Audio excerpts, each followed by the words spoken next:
Well, good afternoon. How's everyone today? Thank you for joining us here today. For the record, my name is Martin Quesada, and I'm proud to represent the people of Legislative District 29 in Maryvale and Glendale. Since the very beginning of this legislative session, we have made clear, the Senate Democrats have made clear that our priorities and our values are with Arizona families. Families, students, businesses, and the most vulnerable in our communities. We believe that there is an important role for government to play in the lives of all Arizonans, and poll after poll show us that they are willing to invest in our shared priorities. The Senate Democrats have always stood for our public schools. From the recession days when classroom funding was slashed to the lowest in the nation through last year's 20 by 2020 plan, and now we are still fighting for full restoration of education funding in the state of Arizona. Arizona students are sitting in overcrowded classrooms today. They are using outdated textbooks and technology, and they lack basic school supplies. Many students do not have a permanent or a prepared teacher and are likely missing a nurse, a counselor, a librarian, or a social worker. Despite the 20 by 2020 plan and the infusion to district and charter additional assistance that was made last year, funding for K-12 is still far below 2008 levels. When adjusted for inflation, the state funds that every student receives is $947 less than it was in 2008. Folks, our schools are still experiencing a severe teacher shortage, and as school gets out for the summer, districts are already unsure how they will fill teaching positions before the start of the next school year. This year alone, there were over 7,000 teacher openings. Half of these positions were filled by individuals that do not meet our standard teacher requirements. The Senate Democrats' proposed budget accelerates the restoration of district additional assistance by appropriating $150 million to accelerate that restoration of DAA. Previous cuts to district additional assistance have significantly hampered public schools' ability to provide up-to-date curriculum, materials, and technology for their students since 2009. Over this past decade, our economy has grown and our population has increased by over 500,000 people. But even with the $95 million that restored in last year's budget, the current suspension to district additional assistance is still $193 million. The Senate Democrats are proposing to make whole approximately 78% of the suspension by allocating $150 million in our budget this year.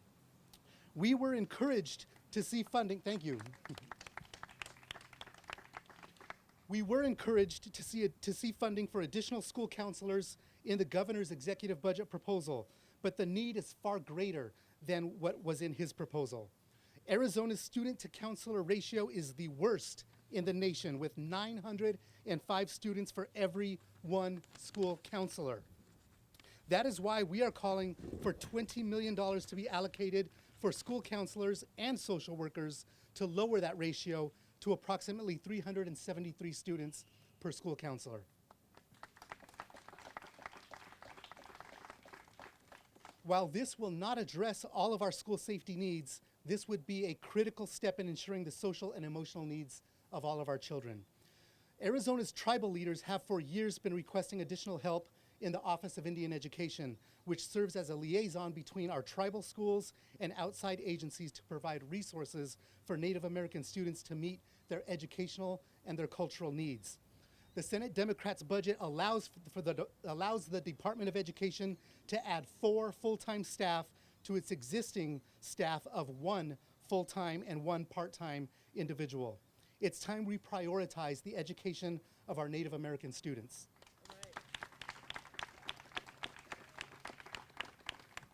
The allocations made towards K-12 education in our budget represent what Arizonans have demanded time and time again.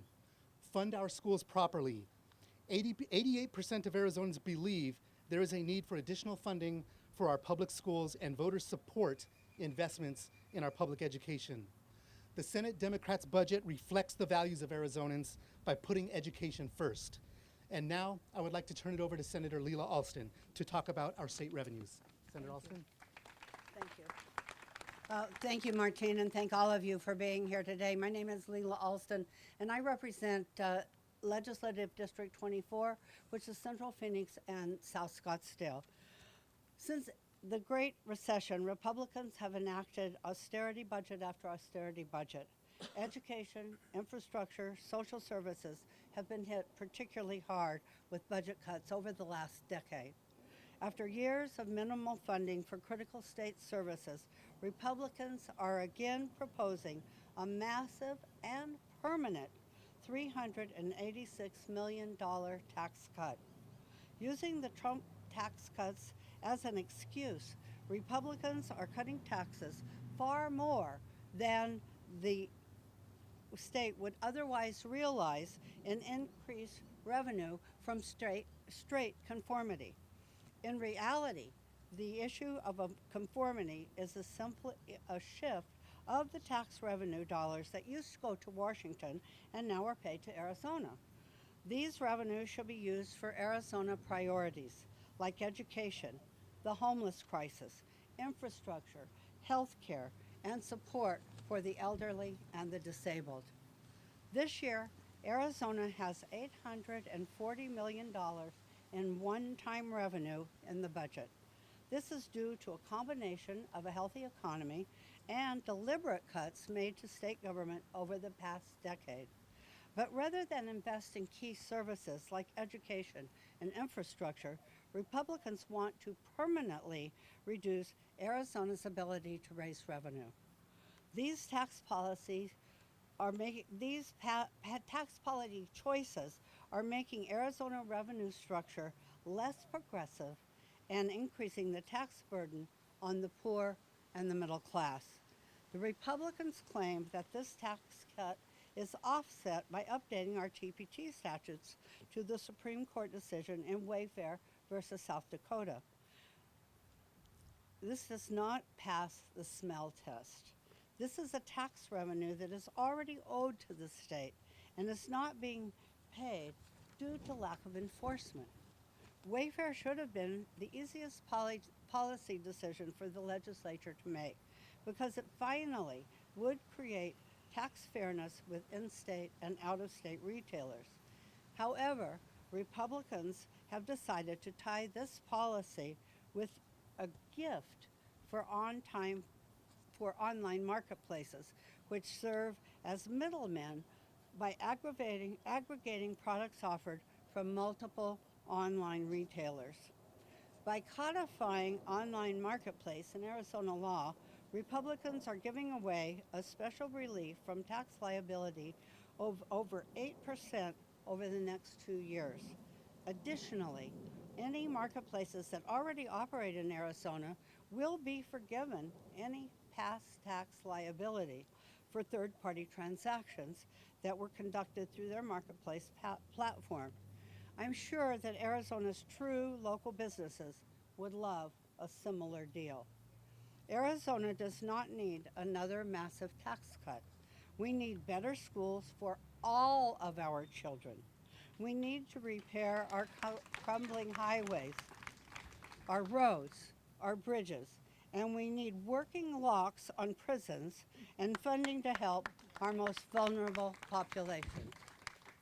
The Republican budget and their $386 million tax cut rewards wealthy farmers, commercial real estate developers, and out-of-state tech. Apparently cutting over $5 billion in annual tax revenue over the last 30 years, that is $5 billion, hasn't been enough. We can't forget, in Arizona, it takes a simple majority to give away state revenue, but it takes 2/3 and political courage to restore it. Now I will turn over the microphones to Senator Sean Bowie to discuss the importance of investing in higher education.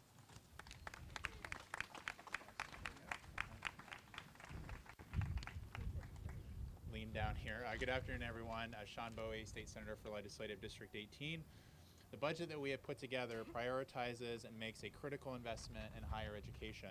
for both our public universities and our community colleges. We believe making a commitment to funding our state universities beyond providing one-time investments is the best way to ensure tuition costs remain low and as stable as possible. Per student funding for Arizona universities is 56% below 2008 levels. This equates to a $3,742 cut in per student funding and has shifted costs from the state to students and their families. And I'll go off script here for a second. Our state legislature since 2008 has cut more funding from our state universities than any state in the country. Tuition has also increased at the highest rate of any state in the country since 2008. Our budget also begins to address the severe physician shortage that Arizona faces by funding an increase in the University of Arizona's medical school capacity to educate students in medicine. Arizona is the fourth fastest growing state in the country. And in order to remain competitive, we need and should do all that we can to enhance Arizona's economic health by providing skilled workers for high demand careers in healthcare, public safety, IT, business, and manufacturing. Our community colleges are key to building that workforce. In 2005, along with a $99 million cut to our universities, the legislature completely zeroed out Maricopa and Pima community college districts from operating state aid and from STEM and workforce funding. And we have failed to restore that funding since then. Our budget restores a 5-year phase-in to restore Maricopa and Pima's operating state aid with a $15.4 million infusion every year until full restoration is complete. Additionally, we are proposing to fully restore funding to Maricopa and Pima's STEM and workforce programs immediately. Funding for our two largest community college districts, specifically their STEM and workforce state aid, is vital to keep pace with the growth of our state. Our responsible and pragmatic budget makes a long-term investment in higher education that has not been seen in previous budgets, because the best way to see future economic success in Arizona is to have a highly skilled workforce.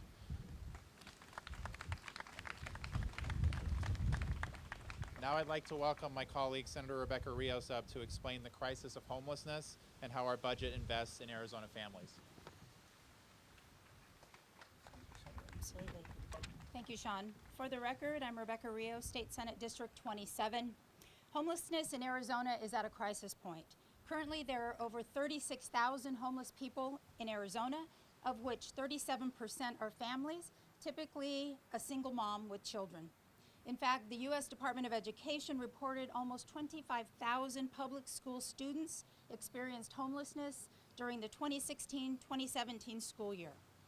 That is why we are making complete restoration of the State Housing Trust Fund a cornerstone of our Democratic budget, with a $50 million deposit in fiscal year 2020 and a $40 million deposit annually thereafter.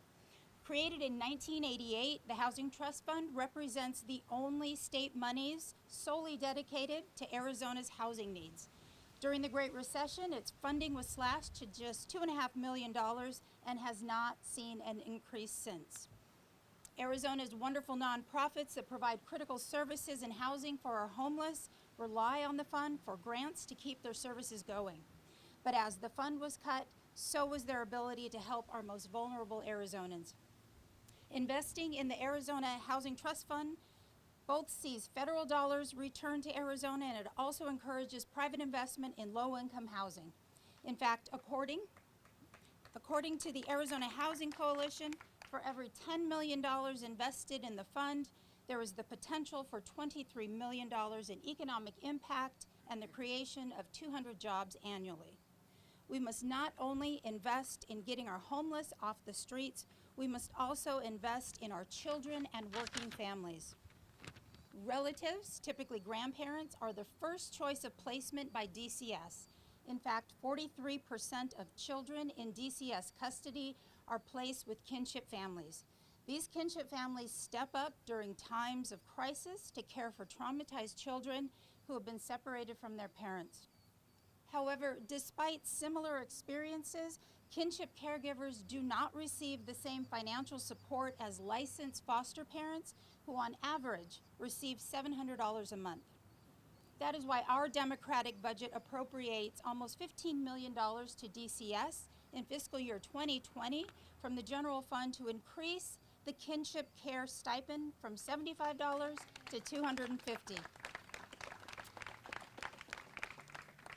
It would also streamline the TANF child-only application process, which will provide an additional $164 monthly benefit per child in kinship care.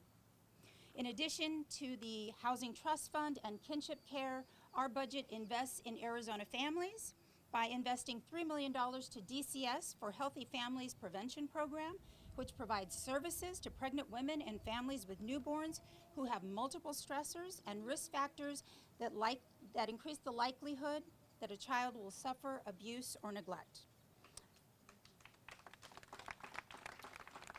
Our budget eliminates the statutory kids care enrollment freeze and appropriates $1.6 million in fiscal year 2020 to access to cover the reduction in federal funds, providing over 30,000 working families affordable health care for their children.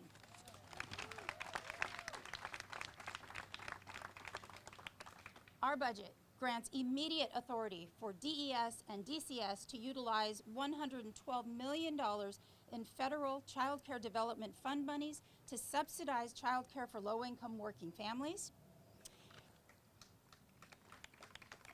And our Democratic budget appropriates $1.5 million to DES for the development of a statewide 211 information and referral service for healthcare services, community services, human services, and governmental services. We cannot succeed as a state if we don't ensure that our children and struggling families have the resources available to help them get back on their feet and focus on their education and their careers. That is the only way that we break the cycle of poverty and homelessness in Arizona. That is why our Democratic budget makes meaningful investments towards this very noble goal. And finally, it is my pleasure to introduce our Senate Democratic leader, David Bradley. Couldn't rid of them as fast. All right, good afternoon, and thank you very much. Thank you, Senators Quesada, Alston, Bowie, and Rios, and all the members of our Senate team. I have the great privilege of working for all the people that stand behind me right now. In his State of the State address on opening day of this session, Governor Ducey announced his desire to work with Democrats on good ideas. Let me quote from that speech. Leaders Fernandez and Bradley, I'm looking forward to working together. I think we can all agree there's plenty of opportunities to find common ground. He continued, bipartisanship is a word that gets tossed around a lot, and today it seems everyone has their own definition. So let me be clear on the approach I intend to take.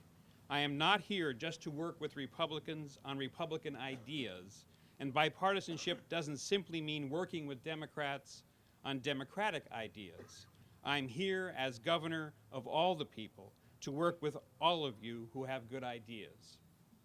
On that day as well, both Democratic caucuses announced our desire to work with our Republican colleagues on good ideas, and we have seen some good results of that goodwill. Senator Bowie's suicide prevention bill was a classic example of a good idea that found bipartisan support. Senator Brophy McGee carried our long-fought texting ban, which will save countless lives. And the drought contingency plan was a well-researched and thoroughly negotiated solution to an issue of critical importance to our state. Unfortunately, that spirit of cooperation stopped, as it has done year after year, at the budget door. Many weeks ago, our caucus broached the idea with the majority leadership of the Senate of sitting down to craft a budget that appeals to lawmakers of both parties and serves the best interests of Arizona. It appears that some of our ideas were incorporated perhaps on the premise that fulfilling a series of small requests of the minority will achieve our silence and consent. Placating is not negotiating.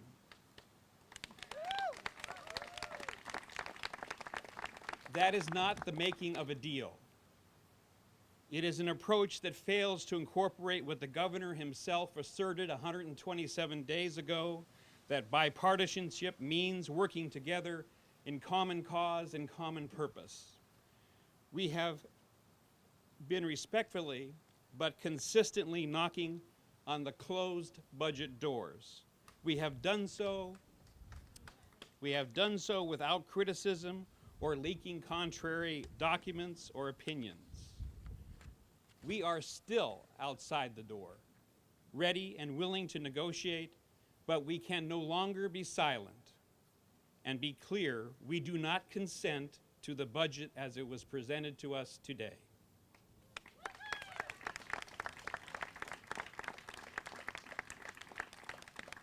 Our democratic budget is by no means perfect. It does not meet every need, fulfill every request, or solve every problem that has festered here for years.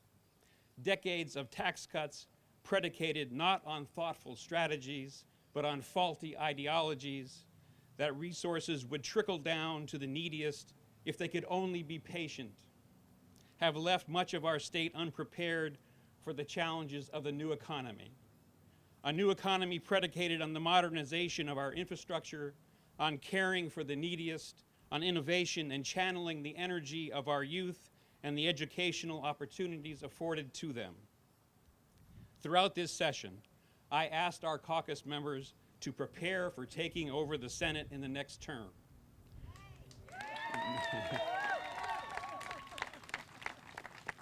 They have risen to that request. If the business community is looking for friends in the legislature, look no further than those people standing behind me. If the agricultural community is looking for allies, look behind me. If our education community from pre-K through community colleges and universities are looking for genuine supporters, look behind me. If our social welfare and healthcare programs and services are seeking partners in your causes and concerns, we are here working to get you the resources you need to lift up Arizonans. If you are looking for those who will protect and defend the health and safety of Arizona's children, you need only look behind me. If our cities and counties are looking for support of your missions and not control of your operations, your friends are behind me. If our labor brothers and sisters want to know who is with them in good times and in bad times, be assured that those who stand behind me are with you. If our Republican colleagues want to work together to finalize a budget this week, we are at the door. You need only open it. We have developed and proposed a balanced, progressive, and responsible budget that we are proud to present to you today. Thank you very much.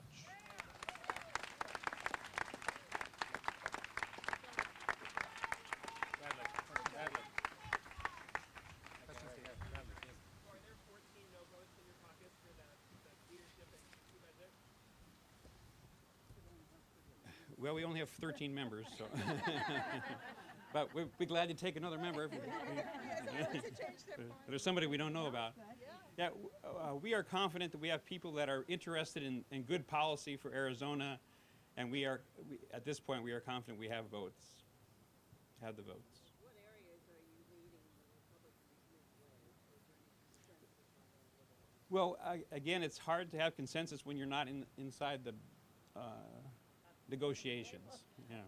So, I mean, we have communicated over and over again that we are willing to work together. We have been as respectful as we possibly can be. We have not gone out of our way to pick on folks or to try to figure out what they're doing or not doing. We're ready to negotiate.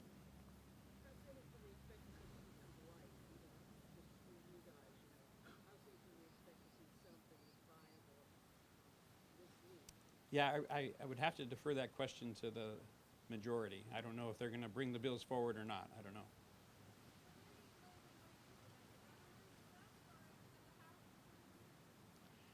Well, I think I'm not so much interested in saying this group is at fault or that group's at fault. What I'm interested in is saying that we are ready to negotiate. $20 million for state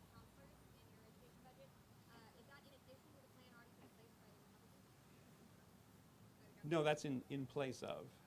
Phase out, yes. Social workers, counselors, mental health counselors in particular, yeah.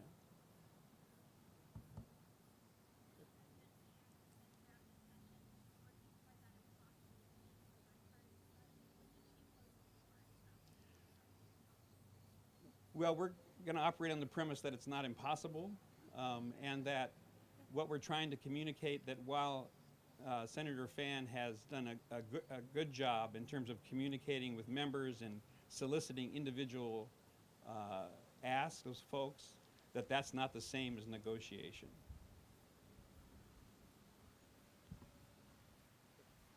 All right. Thank you very much.